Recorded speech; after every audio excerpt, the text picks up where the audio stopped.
जसं श्रीकृष्णाने सांगितलं, करो तुझे भाव जरी असले तरी तू धनुष्य उचल, तुझा गांडी उचल आणि या कौरवांचा नाश कर.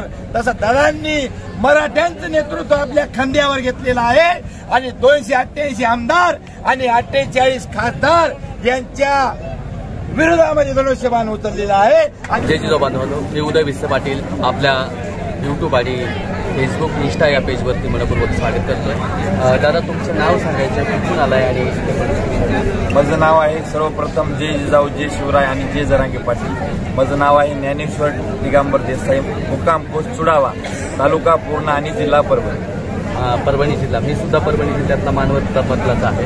कारण परभणी जिल्ह्याचं योगदान हे मराठा आरक्षणासाठी अनेक काळापासून आहे, अनेक वर्षापासून आहे आणि आपण त्या परभणीच्या मातीतून येतं आणि परभणीचं योगदान आता परभणी जिल्ह्यातून कसं योगदान आहे आरक्षणासाठी आहे आणि मनोज जरांगे पाटलांना कसा पाठिंबा सध्या परभणी जिल्ह्यातून मिळतो आहे. दादांना आपले जे परभणी जिल्हा आहे, जे 9 तालुके आहेत, प्रत्येक जिल्ह्यातून सगळ्यांचा जाहीर पाठिंबा आहे. लहान लेकरापासून वयस्कर माणसापर्यंत आणि लहान मुलीपासून वयस्कर माता भगिनी सगळ्यांचा पाठिंबा. नक्कीच. आणि तुम्ही दादांविषयी जर तुम्हाला कोणी बोलायला सांगितलं, दादांविषयी तुम्हाला व्यक्त व्हायला सांगितलं तर तुम्ही कसं व्यक्त व्हाल, म्हणजे तुमच्या भाषणातून प्रबोधित कसं कराल, म्हणजे आपल्या सगळ्या मावळ्यांना किंवा युवकांना किंवा घरी जे मंडळी आहेत त्यांना. आणि दादांचा हा लढा सक्रिय आपण तर आहोतच, पण जी घरात बसलेली ती सुद्धा या ठिकाणी यावी, दादांना भेटावीत, अशा सगळ्या गोष्टीच्या. छत्रपती शिवाजी महाराजांच्या नंतर जे अण्णासाहेब पाटील, अण्णासाहेब जावळेंनी जे केलं स्वर्गवासी दोघांनी, त्याच्यानंतर आपलं खरं दैवत म्हणजे मराठ्यांचं श्री माननीय मनोजदादा जरांगे पाटील आहेत. त्यांनी 22 ते 23 वर्ष झालं लगातार मोर्चे काढले, ठिय्या आंदोलनं केले, उपोषण केले. माणसाला साधी न्यारी जरी म्हणजे सकाळचा नाश्ता जरी नाही झाला तरी चक्रा येतात. तर दादांनी भरपूर अशा प्रमाणात कार्य केलेले आहेत. मुंबईला पायानं गेलेले आहेत. हे शब्दामध्ये असं व्यक्त होतं. दादा म्हणजे आज सगळ्या भारतातला मराठ्यांचा समुद्र आहे, तो कधीच न आटणार आहे. कारण हे नेतृत्व एका दिवसामध्ये उभं राहिलेलं नाही. कारण इतिहास दादांचं जर बघितलं तर गेल्या अनेक वर्षापासून दादा संघर्ष करत आहेत आणि तो संघर्षाचा लढा आज 8वा दिवस उपोषणाचा आहे. आणि या लढ्यामध्ये आपण सगळेजण सक्रिय आहात आणि त्याचबरोबर आपण ज्या काही तरुणांना प्रेरणा देण्यासाठी, आपण तरुणांसाठी प्रेरित होण्यासाठी तरुणांना तुमच्या भाषेमध्ये नेमकं काय सांगाल आणि इतर जे नेते दादांवरती टीका करतायत त्यांच्याविषयी तुम्ही काय बोलता. दादांपासून प्रेरणा हीच घेतली पाहिजे की आई वडिलांची सेवा केली पाहिजे, समाजाची सेवा केली पाहिजे. आणि आतापर्यंत जे नेते झालेले आहेत त्यांनी स्वतःचं बँक बॅलन्सच वाढवलेलं आहे. प्रॉपर्टी म्हणा, सगळं म्हणजे आतापर्यंत मला सांगा, शरद पवार साहेबांची आज संपत्ती किती असेल? वार्ताहर म्हणून मी तुम्हाला प्रश्न विचारलो, किती असेल एक अंदाजा मोजता येणार? आपल्या कमीत कमी महाराष्ट्राचं तर कर्ज माफ होईल की नाही? अजितदादाची संपत्ती काढली तर महाराष्ट्राचं कर्ज माफ होईल की नाही? अशोकराव चव्हाण साहेबांची संपत्ती काढली तर माफ होईल की नाही? मला सांगा, साधा छगन भुजबळ साहेब ते भाजीपाला विकायचे, आज त्यांची 9,000 ते 10,000 कोटीची संपत्ती आहे. त्यांनी सोन्याचा नांगर हल्ला का? काय हिरे पडले काय? बरोबर एक चूक आहे. बरोबर. अहो, दादांना साधं ग्रामपंचायत सदस्यपद नाही तर अख्खा भारत देश दादाला आज ओळखायला. ते कशामुळं? फक्त इमानदारीमुळं. इमानदारीला जगात सुद्धा किंमत नाही, हृदयात किंमत आहे, मनात किंमत आहे. छत्रपती शिवाजी महाराजांनंतर जर आपल्याला जर विठ्ठलाच्या बाजूला जर मूर्ती जर स्थापन करायची असेल तर दादाची करायची. कारण आपलं दैवत म्हणजे आज मनोज दादा आहे.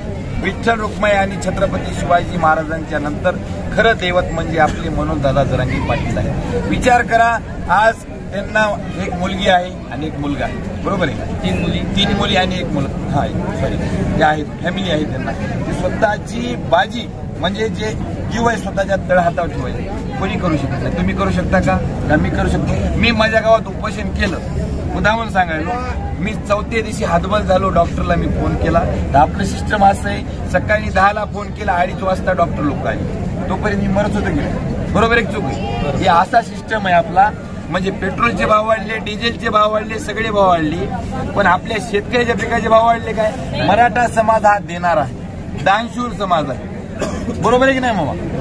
बरोबर. सोयाबीनचा भाव नाही, कापसाचा भाव नाही, ऊसाचा भाव नाही, विमा नाही, दुष्काळ नाही, कर्जमाफी नाही, मराठ्यांना आरक्षण नाही. आरक्षण जर दिलं तर शेतकऱ्याला कमी जास्त भाव जरी दिला तरी आम्हाला काही वाटणार नाही. पण आरक्षण हे कसं आहे मी तुम्हाला सांगतो. ज्यावेळेस रामायण झालं बरोबर आहे ना, त्यावेळेस लक्ष्मणाला शक्ती लागली होती बाबा, तर आपल्या हनुमानानं अमृत आणलं, त्यावेळेस लक्ष्मण वाचला, लक्ष्मण देव. तसं हे अमृत आहे. हे अमृत जर प्रत्येक मराठ्याला जर घराघरात जर कुणबी प्रमाणपत्र जर मिळालं तर आपला समाज अमृत दादा अमृत द्यायला स्वतःच्या जीवाची बाजी काढून दादा आपल्याला अमृत द्यायला रेडी आहेत. तुम्ही घ्यायचं ना घ्यायचं हे तुम्ही ठरवायचं. कारण छगन भुजबळ असेल, नारायण राणे असतील किंवा गुणवर्त सदावर्ती असतील, यांच्या नादाला लागू नका. कारण यांच्या बुडाला आग कशामुळे लागायली, हे सगळे भ्रष्टाचारी आहेत, हे पाखंडी आहेत. तसं श्रीकृष्णाने सांगितलं, करो तुझे भाव जरी असले तरी तू धनुष्य उचल, तुझा गांडी उचल आणि या कौरवांचा नाश कर. तसं दादांनी मराठ्यांचं नेतृत्व आपल्या खांद्यावर घेतलेलं आहे आणि 288 आमदार आणि 48 खासदार यांच्या विरोधामध्ये धनुष्यबाण उचललेला आहे आणि आपण भावने म्हणून त्यांना साथ दिली पाहिजे. जीवाची बाजी त्यांनी लावायची तशी बाजी तुम्ही लावा. दादा प्रत्येक घरामध्ये माता असल, भगिनी असल किंवा आत्या असल किंवा बहीण असल, आजोबा असतील किंवा भाऊ असल, सगळ्यांच्या पदरामध्ये दादा आरक्षण भेटल्याशिवाय शेवटच्या श्वासापर्यंत दादाची लढाई चालू आहे. आज 8वा दिवस आहे. पोटाचा म्हणजे पोटामध्ये अन्नाचा कण नाही. हे सरकार पाखंडी सरकार आहे की नाही. अरे मला सांगा, देवेंद्र फडणवीस साहेबाला उपोषण करायला हवं ना, त्याचं वजन किती आहे वजन? 40. त्याची मिसेस म्हणली 40 पोळ्या खाता. अहो तुम्ही घंटाभर उपोषणाला राहा, मग तुम्हाला किंमत कळल. का इथं अजित पवार साहेब आले नाहीत, का इथं देवेंद्र फडणवीस साहेब आले नाहीत? त्यांना गरज नाही का मराठा मतदानाची गरज नाही का? मला एवढं सांगायचं आहे, दादा म्हणतील 30 पूर्व दिशा पश्चिम दिशा.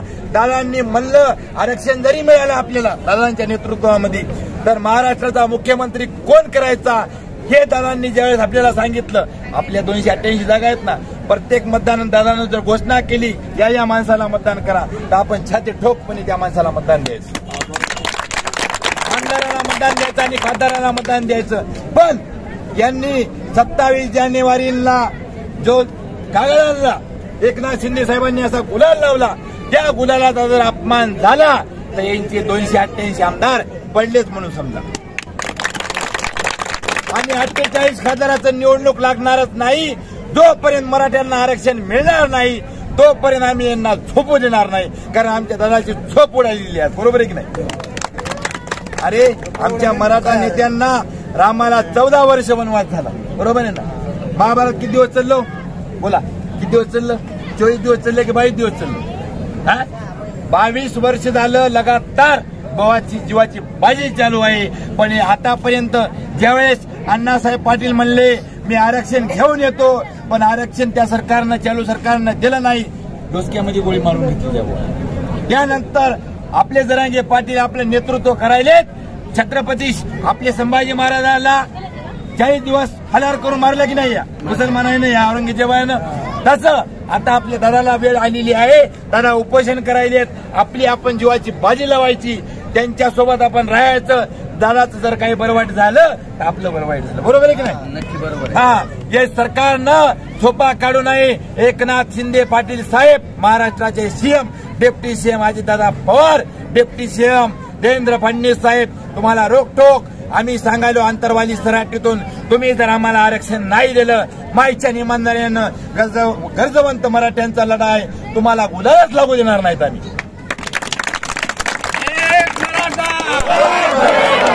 लाख मराठा नाही, कोटी झाले. 3 कोटीच्या जवळपास मुंबईला गेले. अन्नदान झालं, पाणी दान झालं. आम्ही 8 वाजता मामा सकाळी शिरा खाला. यांनी गुलाल आम्हाला 11 वाजता आमच्या मनोदादाला लावला. अरे या गुलालाचा जर तुम्हाला जर अपमान करायचा असेल, तुम्हीच आमचा छत्रपती शिवाजी महाराजांचा गनिमी कावा आम्हाला जर तुम्ही लादायचा जर असेल तर आम्ही आमचा गनिमी कावा करू. आणि तुम्हाला 100% महाराष्ट्रामध्ये इथून पुढे कोणतीच खोडची येऊ देणार नाहीत. ग्रामपंचायत असेल, पंचायत समिती असेल, जिल्हा परिषद असेल, कारखाना असेल, सोसायटी असेल, विधानसभा असेल, लोकसभा असेल, तुम्हाला तिचा चेहरा सुद्धा बघता येणार नाही. नक्कीच. आणि या महाराष्ट्रात जे नेते काय बोलतात, कारण आता आपण जर बघितलं की बीजेपीमध्ये अनेक नेते गेले की तिथं म्हणजे लीन होत आहेत, त्याबद्दल तुम्ही काय बोलाल? आणि भुजबळ, सदावर्ते आणि यांचे आपल्या नारायण राणेचे करतेधनी म्हणजे कोण आहे? तुम्हाला कोण वाटतं की सगळ्यात जास्त माझं टार्गेट आहे देवेंद्र फडणवीस. देवेंद्र फडणवीस साहेबांनी आरक्षण द्यावं, पहिली कमळाची फुली आणायला मी रेडी आहे बघा. जर आरक्षण जर टिकणारं जर दिलं तर, नाही दिलं तर यांचा कार्यक्रम आम्ही मतदानातून केल्याशिवाय राहणार नाही. आतापर्यंत काँग्रेस आलं, बीजेपी आलं, एनसीपी आलं, सगळ्यांनी आम्हाला चॉकलेट दिलेली आहे. आतापर्यंत कोणच काही केलं नाही. डॉक्टर पंजाबराव देशमुख यांनी आरक्षण त्यावेळेस दिलं, पण त्यावेळेस आपल्या मराठवाड्यांनी घेतलं नाही, विदर्भामधल्या आपल्या समाजानं घेतलं. पण त्यानंतर आता आपण चूक करणार नाही. दादा म्हणतील तेच वचन, दादा म्हणतील तेच आदेश आपल्या डोक्यावर राहील आणि 250 ग्राम मेंदूमध्ये राहील, पक्कच राहील. नक्कीच बांधवांनो, या भावना प्रत्येक मराठा समाजातल्या तरुणांच्या आहेत. कारण काहींना बोलता येतं, काहींना बोलता येत नाही. आणि ज्यांना बोलता येतं ते व्यक्त होतात आणि ज्यांना बोलता येत नाही त्यांच्या मनात हीच खतखत आहे. आणि शेतात राबताना सुद्धा काल आपण बघितलं अनेक भावना या महाराष्ट्रातल्या महिला माय मावल्या सुद्धा या ठिकाणी आल्या आणि त्यांनी घरामध्ये सुद्धा त्यांना चैन पडत नव्हता. जोपर्यंत दादा स्लाईन लावत नाही, दादा उपचार घेत नाही, तोपर्यंत इथल्या माय मावल्या टाहो फोडत होत्या.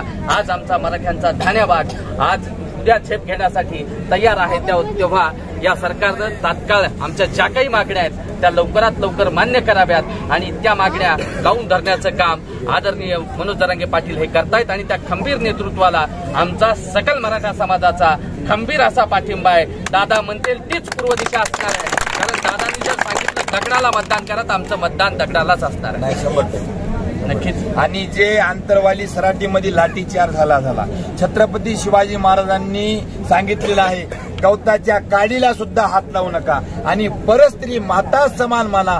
इथं तुळशी माळा घातलेल्या होत्या माता भगिनींना आणि काही वयस्कर व्यक्तींनी. इथं लाठीचार्ज झाला तो योग्य होता. ही स्टेटमेंट कोणाची माहिती आहे का तुम्हाला? डिप्टी सीएम देवेंद्र फडणवीस साहेबांची. त्यांच्या पोटावर आलंच की नाही, पण त्यांनी आता जे लाठीचार्ज केला काहीतरी देवामध्ये एक काहीतरी हे असेल म्हणून आम्हाला पुण्य असेल म्हणून लाठीचार्ज झाला चांगला झाला, कारण आमच्या समाजासाठी झाला. आम्ही असं मान्य करतो, कारण त्याच्यामुळे जर आम्हाला आरक्षण भेटालंय. पण याच्यानंतर जर आमच्या लाठी हल्ला झाला, आमच्या मराठाच्या लेकरावर जर केसेस झाल्या तर याचं एकमेव कारण आहे देवेंद्र फडणवीस. नक्कीच बांधवांनो, हा रोष हा आक्रोश देवेंद्र फडणवीस यासाठी आहे की या ठिकाणी वारकरी संप्रदायातील मंडळी भजन करायला बसली होती, हरिपाठाला बसली होती आणि हरिपाठाला बसलेल्या महिला मंडळीवरती वारकऱ्यांवरती लाठीचार्ज केला गेला. कारण ज्या वेळेस देवेंद्र फडणवीसच्या बायकोला गाणं सुद्धा म्हणता येत नाही आणि तिला विदेशात जाऊन गाणे म्हणायला लावता तुम्ही, म्हणजे या ठिकाणी जर आपण बघितलं आमच्या घरच्या माय माऊल्यांना तुम्ही मारायचं काम करायला आहे, आमच्या घरच्या माय माऊल्यांना रक्तबंबाळ तुम्ही या ठिकाणी केलं. त्यामुळे महाराष्ट्रातला प्रत्येक तरुण तुम्हाला प्रश्न विचारतोय आणि महाराष्ट्रातला प्रत्येक तरुण तुम्हाला सांगतोय 20 तारखेला तुम्ही जर आरक्षण नाही दिलं तर येत्या काळामध्ये महाराष्ट्रातली नाही तर या देशातली सत्ता बदलल्याशिवाय राहणार नाही. कारण मराठे फक्त महाराष्ट्रात नाहीत तर दादा म्हणतायत तसे तंजावर मध्ये सुद्धा मराठे छत्रपती शिवरायांचे वंशज आहेत आणि 15 राज्यामध्ये 14-15 राज्यामध्ये मराठा समाज आहे आणि त्या ठिकाणी तुमच्या विरोधात यलगार पुकारायला हा मराठा सज्ज होतो आहे. कारण तुम्हाला हे म्हणजे खऱ्या अर्थाने सूचना नाही, तुम्हाला ही धमकी समजा किंवा तुम्हाला काय समजायचे तर समजा, आमचा आदेश समजा. कारण येत्या काळामध्ये तुम्हाला आम्ही सोडणार नाही आणि एवढंच या ठिकाणी बोलेल. आणि हा विचार आपल्या तमाम मराठा बांधवांपर्यंत पोहोचवायचा आहे. आपला मित्र उदय भिसे पाटील. जय जिजाऊ, जय शिवराय.